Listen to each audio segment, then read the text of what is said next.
They already know. Sabi ni Gian, ayan, na-stuck tuloy kayo, hindi niyo ako sinabas.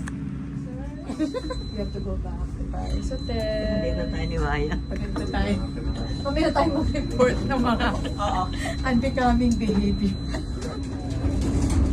Na-stuck bar pala talaga siya. Ano kayang naka-stuck sa kanya, no? Elevator. We're only 8 people. Baka may cons. Lalo na pala kung madami, no? Oo, yung kanina, sumabay pa kanina. Buti di pumasok. Buti hindi sumakay yung kanina, grupo. May mga maliliit pang bata. Kasi nakakahinga tayo.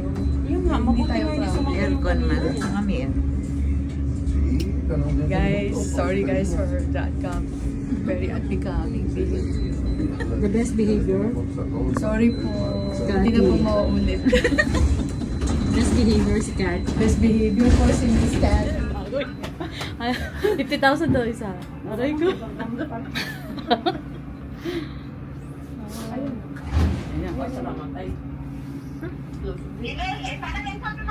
Kung magpa-collapse ka dyan.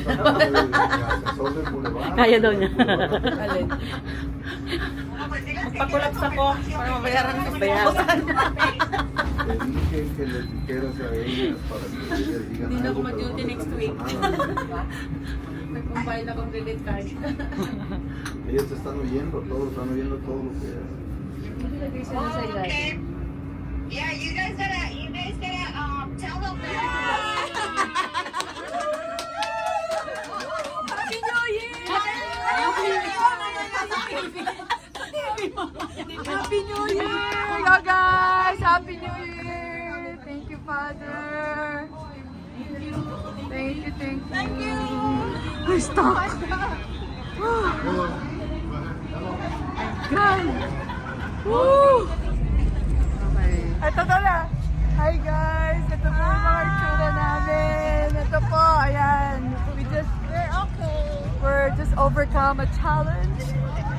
Ito po, oh, guys. Kamusta na ka, guys? Uy, maambon na. Tara na, ba? Ate, itago mo na yung phone ko.